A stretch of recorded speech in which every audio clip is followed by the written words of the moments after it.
Hey everyone, welcome back to Off the Record, a Cop and a Lawyer. I'm the lawyer, he's the cop, and this is part two of three pieces of information every driver suspected of DUI should know, according to a cop and a criminal defense lawyer. So in the last episode, we talked about two things. The first one being field sobriety tests and standardized field sobriety tests, and ultimately the bottom line is you don't have to do them. The second, which is sort of a subset of standardized field sobriety test or field sobriety test process, is the preliminary alcohol screening test. And that's the handheld breathalyzer that is offered before an arrest happens. Again, bottom line, unless you're under 21 or are on probation that requires you to submit these types of tests, you don't have to submit to pass tests. And the third thing that we're going to talk about today is the actual chemical test that you have to take after you're arrested. So, cop, do us a favor, walk us through sort of you're done with the investigation, you've made the determination that this driver is going to be arrested on suspicion of a DUI. Walk us kind of briefly through the next steps that you take as far as, taking them down to the station, reading them any kind of advisements, that kind of thing. If we're on roadside, which we are, likely the vehicle will be towed if there's no legal parking spot or no sober driver. And then the custody would be, they're arrested for DUI, that determination's been made, we advise them of that, and then they're taken to either the station or some sort of facility that has a different chemical breath test. Because at this point, you now are required really, it's a deal you made with the DMV. Once arrested, you are required to submit to a chemical test. That's going to be blood or breath. And so there's a few different places where just for simplicity purposes, this breath machine exists, should that be the option that you choose. And so you'll be taken there. There's advisements that you are read, and then the sample is collected. If you don't want to provide breath, blood is an option, and then we either are going to the hospital or a phlebotomist is going to come meet us wherever we are. And my guess is, so just to kind of start from the beginning, right? So after you're arrested for DUI, and this is a theme that we've talked about time and time again, there are times when the driver's like, why are you arresting me, dude? Like, I'm not impaired. I'm not drunk, right? Like, no, man, this is ridiculous. I'm not going to go along with the process. One thing that we want to just reemphasize is you don't litigate the case on the streets, right? That's not the time to have that conversation with the cop. If the cop's made the decision, obviously, look, you're going to be frustrated sometimes. You don't agree with the fact that you're getting arrested, but you don't want to resist. You just want to go along with it. And remember that there's a place to be able to fight something that you think is not right. And that's court. That's with the help of a criminal defense lawyer. So that happens, they get arrested, and then you read them essentially this paper that the DMV gives you, right? Right, exactly. And it's very standard verbiage. It's required, and it needs to be understood by the custody. There's all these things, and again, you talked about not holding court on the street. So you may disagree with the cops' actions, right? And they may be wrong. I mean, cops can be wrong. And so if that's the case, and we'll do another episode on how to properly document what happens to you, or, whether it be filming or other means of documentation of your interaction with law enforcement, because if the cops are wrong, which is totally, a scenario that happens, right? And it will continue to happen. We want to document it so that you can win in two places, in criminal court and get a case dropped or kicked, and then civil court if it needs to go there as well. And so it's really important that that's sort of understood by our audience. And so let's just be super clear and concise about what the law is in California after you're arrested for a DUI. You have to take a chemical test. All right, now there's two chemical tests generally. It's either a breath or a blood. If for some reason neither of those are available, then there's a urine that you can submit to. Just remember, you have to actually complete the test. So let's walk through a scenario. Let's say that you arrest somebody, you take them down to the station, and you've read them we call it the implied consent law, right? Hey, you agreed to consent to a test to check what your BAC might be if you're arrested for DUI. Now you have a choice between a breath or a blood. If you refuse, the DMV can suspend your license for a year, et cetera, right? And Right, and that has nothing to do with my police report or my arrest, except that an arrest was made, right? It's that simple with the DMV. So you are essentially fighting two different battles, the way I see it. You're actually in it, so if you disagree, please cut me off. But, it's like a DMV battle, right, about your license and then the criminal proceedings. And so it's has nothing to do with the criminal aspect at this point.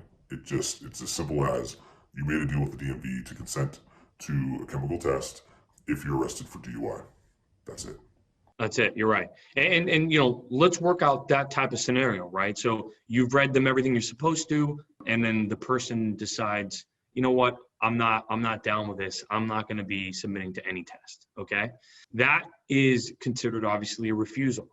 All right. Now, as the cop mentioned, there are sort of two separate things that are happening, right? There's the DMV implications of the arrest and everything else on your ability to drive, and then there's also going to obviously be the criminal aspect of it. But when you refuse, just the act of saying I'm not going to take the test on the DMV side has the potential of resulting in a 1-year license suspension where you can't get any restricted license whatsoever. And that's even the case if, let's say later you're like, okay, I changed my mind, I'll do it. Okay. Guess what? If you said no once, that's a refusal. That's a refusal. And the DMV can take action on that. And even if you submitted to a test and they got the results and everything went fine and dandy eventually, just the initial refusal can create a scenario on the DMV side where you can have your license suspended for a year. Let's look at that scenario from my lens as a cop, right? Let's say I arrest you for DUI and I've read you all the forms and you understand them. You understand you have to consent to blood, breath, or urine, and you say no. Listen, people do that because for various reasons, right? Maybe frustration, they don't agree with the arrest, etc. Here's how that could play out for you. You tell me no one time, and now I'm done. I have less paperwork to do, right? I have less phone calls to make. You refused, and now your license is going to be suspended for a year, likely. I mean, I know somebody like yourself has some pretty solid defenses in that regard, depending on the case. But from my perspective, that day, now you're going to fight an uphill battle with the DMV at least from just refusing. So again, I'm not saying just consent to everything the cops tell you to do.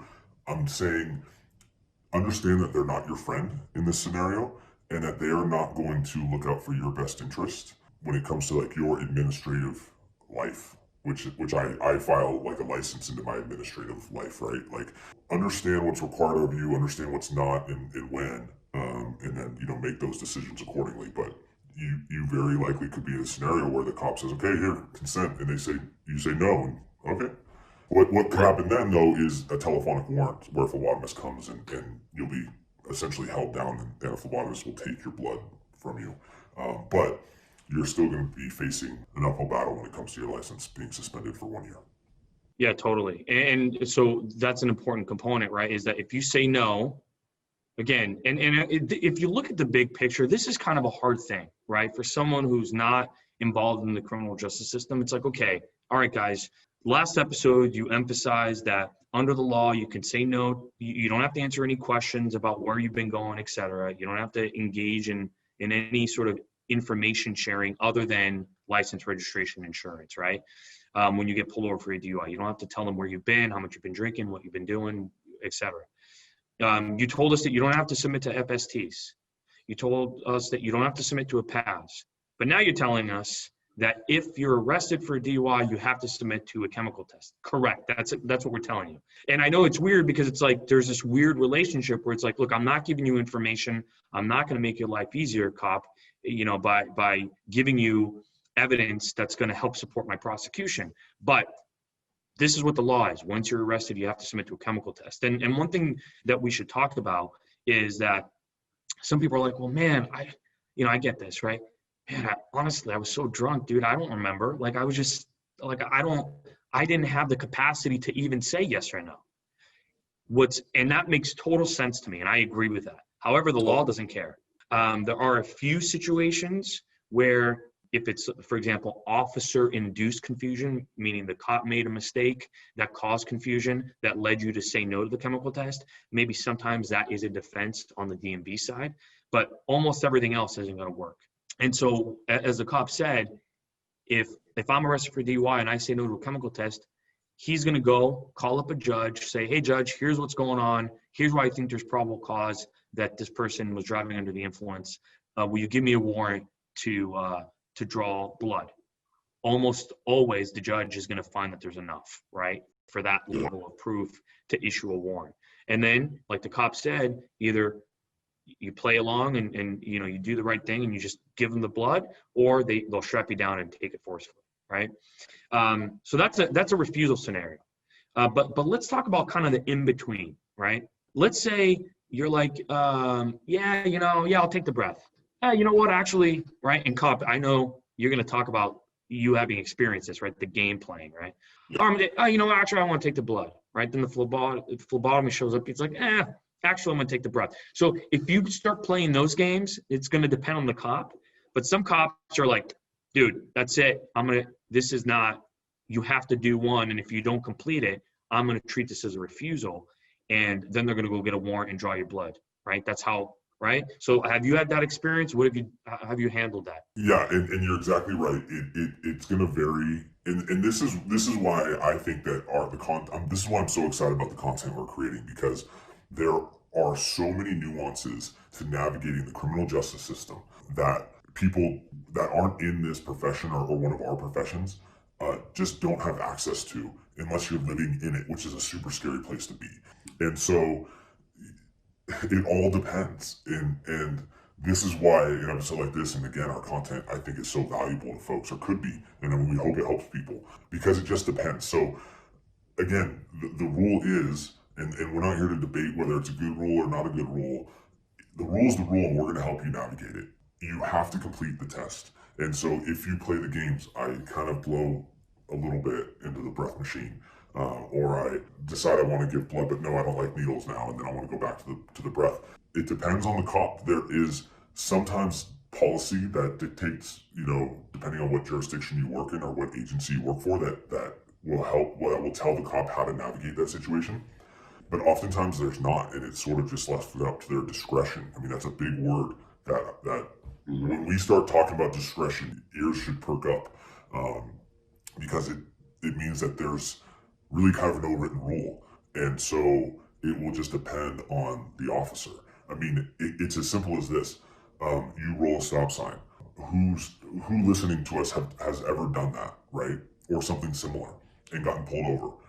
And some people get tickets and some people don't, right? That's discretion. And this is one of the areas that we have discretion. An area where we don't is like domestic violence. There's no discretion there. I can't decide, like, I won't make that arrest. The state of California says you shall make that arrest. So to answer your question, I'm sorry to be very long-winded, but it just depends. And it could depend on me that day, whether it's the time of day if I'm trying to get off my shift, or it's the beginning of my shift and I've got tons of time left. I mean, it totally depends, guys. So it's really important that you understand what is required of you when, and then also, what you have the right to assert, to either, not cooperate or not talk, and when to assert those rights. And that's, I think the one point that can be made from and your answer, I think, is great. And it does depend on so many variables, right? How much patience the cop's going to have on this particular day, at that particular moment. It's a good reminder that at the end of the day, it's all human interaction, right? Cops aren't robots. Lawyers aren't robots, right? Cops aren't going to function within this specific code or binary sort of situation where it's always going to be consistent on a certain situation. I've seen, I've watched a lot of body-worn cameras of those interactions, right? And I've seen cops, for example, the guy's like, okay, hey, I'll take the breath. And you have to actually complete the test, meaning you have to give the breath sample twice, and the cop has to say, okay, we've got valid results. If that doesn't happen, right? And whether that's because maybe you just physically can't. Maybe you're having lung issues, or you have asthma, or whatever the case. Maybe you really can't and you're trying. If you can't complete the test, you have to complete some chemical test. You have to complete a chemical test. So, whether you're playing games or whether maybe you just simply can't complete, for example, the breathalyzer, if that's what you first choose, then if you can't complete the breathalyzer, you got to submit to the blood, right? And so that's what usually happens. And another scenario that presents itself is sometimes the person who's arrested is in the hospital and they don't have a breathalyzer in the hospital. So when the cop will say, you generally have a right to a breath or a blood, but because there's not a breath machine available, you now have to submit to a blood. And that's legally correct. That is true. And so all those things make a difference. One thing that I think people have a misconception about, and this is something super important that I know you've experienced, is you do not have a right to consult with a lawyer before deciding if to take the test or which test to take. Legally, constitutionally, there's no right to consult with a lawyer before that. So it kind of messes it up, right? Because, and again, this is why we want to make this content, because it just is very murky waters at times. TV messes it up because, you see all the time, like, I want to talk to my lawyer. Oh, he lawyered up, Well, this isn't one of those times. I don't mean to cut you off, but it's how the law is written. We may not agree with it. I'm not saying I agree with it. I certainly am not speaking for you and that you agree with it, but that's the way it is. So understand that this is one of those investigations where you could say, I want to talk to my lawyer all day long, and it just falls on deaf ears because that is not how the law is written. That's not what's required at that moment. I understand that when people sometimes go through the process, right, they're gonna revert to like default settings for themselves, right? Like, what type of person are you? Are you just going to kind of go along with it? Or are you somebody who's going to resist things because you're unsure, right? And that's just a personality thing. And if you've never been through the process, I get it. I understand it's a scary situation. You're a little bit distrustful possibly of the cop for whatever reason, right? Or maybe you totally trust a cop. It doesn't really matter. Ultimately, what's important is that you have valid information. And if you have this idea that you have a right to have a lawyer, and then as a result of that bad idea, right, that incorrect idea, that you have a right to have a lawyer before deciding or submitting to a chemical test, that's going to cost you, unfortunately, right? That's going to be a big one. Because if you say no, since, if you're like, hey, no, I can't talk to my lawyer, okay, cool. Well, I'm not going to do it then. Well, guess what? The DMV is not going to care that you were wrong, right? The DMV is not going to care there was a good faith mistake. It's going to be a suspension, right? It's going to be a 1-year suspension. No ability to get a restricted license. That is tough. A year in this day and age, not driving, that's rough. Now it's made easier with all these different rideshare companies, but still, right? And so that's why, again, as the cop mentioned, that's why we're so passionate about putting out this information and this content to kind of maybe visually walk you through what some of this stuff is like so you can experience it without experiencing it, right? So you can have that information without hopefully ever needing it. But that's, that's one of the big ones. And so look, one thing that I want to also throw out there is that sometimes, let's say that you refuse, and this is gonna make some people mad, right? But let's say that you refuse to take a chemical test, right? Since you haven't watched our video and you didn't know what the law was, all right? And you refuse to take the chemical test, and then you ended up being totally right, right? You had nothing in your system. You had zero, no drugs, no alcohol, nothing. You were sober as a bird. Okay. And the results show that because they got a warrant and ended up getting your blood anyways. Does the DMV care about that? No, they don't care. The only thing they care about was, did the cop have probable cause to believe at the time that you had been driving under the influence? And the DMV agrees with that, at least the initial assumption, initial assessment that you were lawfully arrested.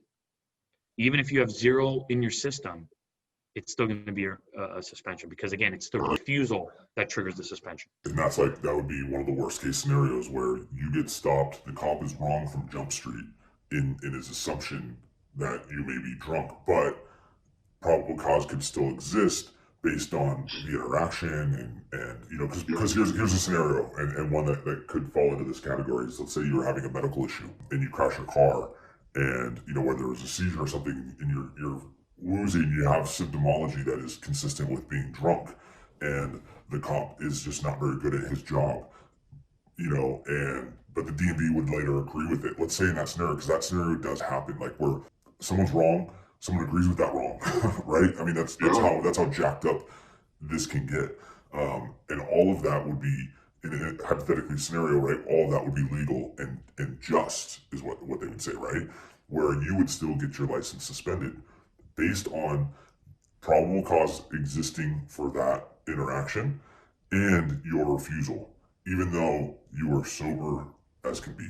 So it's important to understand. I mean, this is how murky these waters can get, and so we want folks to understand those. So let's give them the three things that we want them to know as we recap DUI investigation. Absolutely. And so remember, if you're ever in a situation in California where you may be pulled over and a cop is asking you questions about where you've been, have you been drinking, and you're like, okay, well, they're thinking I'm driving under the influence. Remember, you don't have to answer any questions. You don't even have to answer, hey, how you doing today? You don't even have to answer that. The only thing you got to do is you got to give them your license, registration, and proof of insurance. And that's it.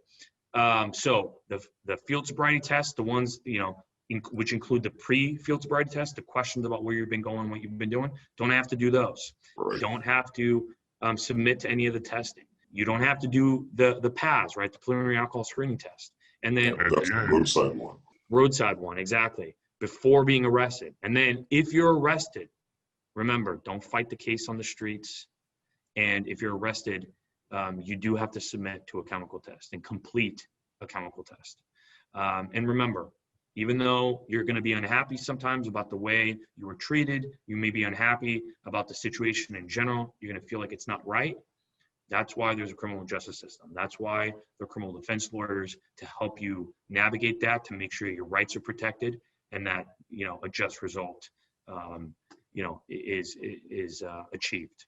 Anything else to add, Cop? Yeah, man. I mean, there are plenty of defenses available for DUI because they're not, everyone is different, right? Somehow, not any two are exactly the same. It's important to know that there are plenty of defenses available. If I'm ever in that situation, I'm calling a criminal defense attorney. Obviously, I know who I'm calling, but I'm in that situation. I'm calling a criminal defense attorney, and there's experts like myself that are available that have an inside look on and a kind of like behind the scenes view on how things are done. And if they're not done correctly, we're going to identify that. It's all about everyone doing their job correctly. That's what it comes down to. The only thing you should do is submit once you're arrested to that chemical test. That's the only thing. I'll leave it at that. All right, guys. Well, thanks for joining us again. Hope this stuff was helpful. Please leave us comments if you have any other questions below, and we'll see you next time. See you guys.